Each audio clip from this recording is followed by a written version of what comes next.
बिस्मिल्लाहिर्रहमानिर्रहीम। अस्सलाम वालेकुम जी डियर। इस वीडियो में हम ये टॉपिक देखेंगे work with JavaScript. JavaScript as such तो एक कंप्लीट कोर्स है, लेकिन हम ASP.NET में इसको जो इसकी नेसेसरी इंपॉर्टेंट चीज़ें हैं वो देखेंगे, कवर करेंगे और देखेंगे कि इसका काम क्या है ASP.NET के अंदर। बेसिकली जो जावास्क्रिप्ट है वो इंटरेक्टिव फीचर्स जो है वो ऐड करने के लिए यूज़ होता है। इंटरेक्टिव फीचर्स वो होती हैं, इसका मतलब ये होता है कि जो आप क्लाइंट जो है कोई क्लिक करे तो उसे कोई रिस्पांस मिले, कोई क्लिक करे तो कोई कलर चेंज हो, क्लिक करे तो ओके कैंसल, इस तरह के जो है वो रिस्पांस जो है वो दे सके हम क्लाइंट को। बेसिकली ये क्लाइंट साइड की लैंग्वेज है। और जैसे कि C# का हम जिक्र करते हैं तो C# जो है वो सर्वर साइड की लैंग्वेज है। यूजर जो है, क्लाइंट जो है, उसको डायरेक्टली एक्सेस नहीं कर सकता। जावास्क्रिप्ट को जो है वो यूजर अपने वेब ब्राउजर से डायरेक्टली जो है वो इनेबल और डिसेबल भी कर सकता है। यानी ASP.NET का काफी सारा काम जो है वो हम जावास्क्रिप्ट से भी ले सकते हैं ताकि क्लाइंट को फास्टली रिस्पॉन्स मिले।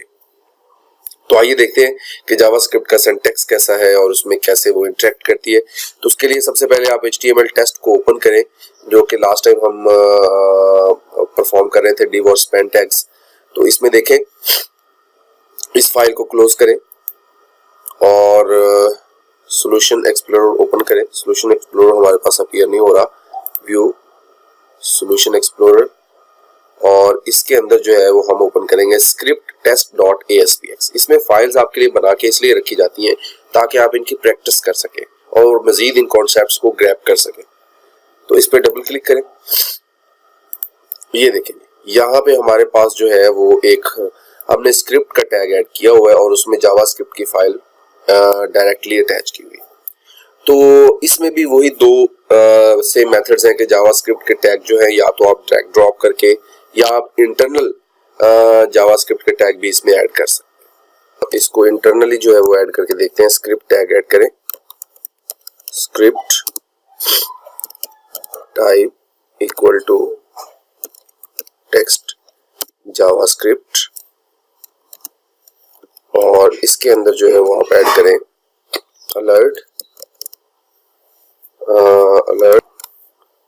जी। ये ब्रैकेट जो है वो आप यहाँ से यहाँ पे लगा दें, ठीक है। इसके अंदर अलर्ट क्या लगाना है, जब आपको मैसेज अपीयर करवाएं यहाँ पे ASP.NET। अब जैसे ही कोई पेज ये लोड होगा वैसे ही ये जो है वो हमारे पास अलर्ट मैसेज आ जाएगा। इसको रन करके देखें, इसको व्यू इन ब्राउजर करें जी। देखें ASP.NET हमारे पास अवेलेबल है। तो इसको हम इंटरनली भी ऐड कर सकते हैं। तो ये तो मेथड था, और उसके बाद बाकी जो उसकी वर्किंग है वो हमारे पास परफॉर्म हो जाएगी। यहाँ पे क्लिक मी है, यहाँ पे कोई भी टेक्स्ट हमें नजर नहीं आ रहा, इसके कोई रिस्पॉन्स हमें नजर नहीं आ रहा। अब हम इसको इंटरेक्टिव बनाते हैं। वो कैसे बनाना है आपने वो देखें। यहाँ पे हमने ये एक ऊपर फाइल एक अटैच की हुई है। इस फाइल के अंदर हमने क्या लिखा, और ये बटन, ये जो बटन हमने बनाया है, इस बटन के अंदर एक ID भी लगाया हुआ है, ठीक है। बटन के अंदर एक ID लगाया हुआ। हम चाहते हैं कि जब ये बटन एक्सेस हो उस पे तो हम एक ऑन क्लिक मेथड एक्सेस करवाएं जिसकी मदद से वो कोड जावास्क्रिप्ट का रन हो। तो आइए देखते हैं, जावास्क्रिप्ट की फाइल में चलते हैं। स्क्रिप्ट test.js, इसमें हमने क्लिक मैसेज करवाया हुआ है और अलर्ट जो है इस पे क्या होगा, ASP.NET जो है वो कॉल हो जाएगा जी। अब हम इस मैसेज को कॉल करवाएंगे। इस मैसेज को कॉपी कर लें, कॉल करवाएंगे कहाँ पे, यहाँ पे, कि जैसे ही ऑन क्लिक मेथड कॉल हो, ये वाला ऑन क्लिक मेथड कॉल हो तो कौन सा फंक्शन कॉल हो जाए, ये वाला क्लिक मैसेज। अब इस टैग को बेशक आप रिमूव कर दें जी। अब हमारे पास पेज जब लोड होगा तो कोई रिस्पॉन्स नहीं है, बल्कि उस बटन पे क्लिक करने से हमारे पास रिस्पॉन्स आएगा जी। पेज आ गया और इस पे क्लिक करें तो ये देखिए हमारे पास उसका रिस्पॉन्स अवेलेबल है। तो अब हम इसको जो है वो इसका चाहते हैं कि जी जब इस पे क्लिक किया जाए तो ये पॉपअप ना आए, बल्कि इसका कलर चेंज हो जाए क्लिक मी का। तो वो आइए देखते हैं किस तरह से परफॉर्म करना है आपने। तो क्लिक मैसेज तो कॉल हो ही रहा है। अब हम क्या करेंगे, जैसे ये फंक्शन कॉल हो तो इसके अंदर ये अलर्ट वाली चीज ना आए, बल्कि क्या आ जाए, उसका कलर चेंज हो जाए। इसको रिमूव करें।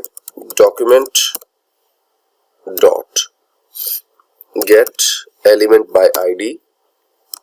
जी उसका आईडी क्या था? उसका आईडी था बटन। वो हमने एज ए स्ट्रिंग फॉर्म में देना। ये देख लीजिएगा कि इसके स्पेलिंग्स में मिस्टेक ना हो, ये आपने इसमें सेट कर देना। दोबारा से इसको वेरीफाई कर लें। Dot set attribute. अब इसमें हम एट्रीब्यूट ऐड कर रहे हैं। ये अब एज सच तो कॉम्प्लिकेटेड है, लेकिन अब सिंपल है। डॉक्यूमेंट का हम एक आईडी एक्सेस कर रहे हैं और उस आईडी के अगेंस्ट एक प्रॉपर्टी सेट कर रहे हैं। उस प्रॉपर्टी के लिए जैसे ही हम इसमें ब्रैकेट्स लगाएंगे तो देखें वो आपको कह रहा है इसमें दो जो है वो पैरामीटर आपको रिक्वायर्ड है। जी इसमें आप सबसे पहले तो प्रोवाइड करेंगे स्ट्रिंग वैल्यू। ये देखें स्ट्रिंग नेम और फिर स्ट्रिंग वैल्यू। तो स्ट्रिंग नेम है हमारे पास क्या है जी? स्टाइल है। हम उस पर स्टाइल अप्लाई करना चाह रहे हैं। और वैल्यू क्या है हमारे पास? डबल कोट्स में हम उसका बैकग्राउंड कलर चेंज करना चाह रहे हैं। बैकग्राउंड, ये हम बेसिकली डायरेक्टली सीएसएस की प्रॉपर्टी ऐड कर रहे हैं। Background colour is equal to red. जी इसमें आपको इक्वल नहीं कॉलन लगाना है और यहाँ पे सेमी कॉलन। That's it.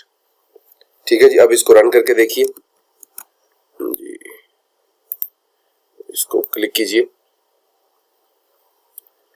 और इसको क्लिक मी पे क्लिक करें। यस इसका कलर जो है रेड हो चुका है। यानी हम डायरेक्टली भी जावास्क्रिप्ट के अंदर सीएसएस को एक्सेस कर सकते हैं, तो उसके सेट एट्रीब्यूट मेथड के साथ। तो document dot get element by ID भी हमने यहाँ पे एक्सेस किया। तो आज हमने जो है वो कौन कौन सी चीजें एक्सेस की हैं कि सबसे पहले तो जावास्क्रिप्ट क्या है और ये कौन सी लैंग्वेज है, और what is document dot get element ID क्या होता है, और इसके अलावा जो है वो सेट एट्रीब्यूट का क्या काम है। तो उम्मीद है कि इसमें आपको काफी सारी चीजों का जो है इंफॉर्मेशन मिली होगी। तो नेक्स्ट वीडियो में इंशाल्लाह नए टॉपिक के साथ हाजिर होंगे। तब तक के लिए अपना ख्याल रखें और दुआ में याद रखें। अल्लाह।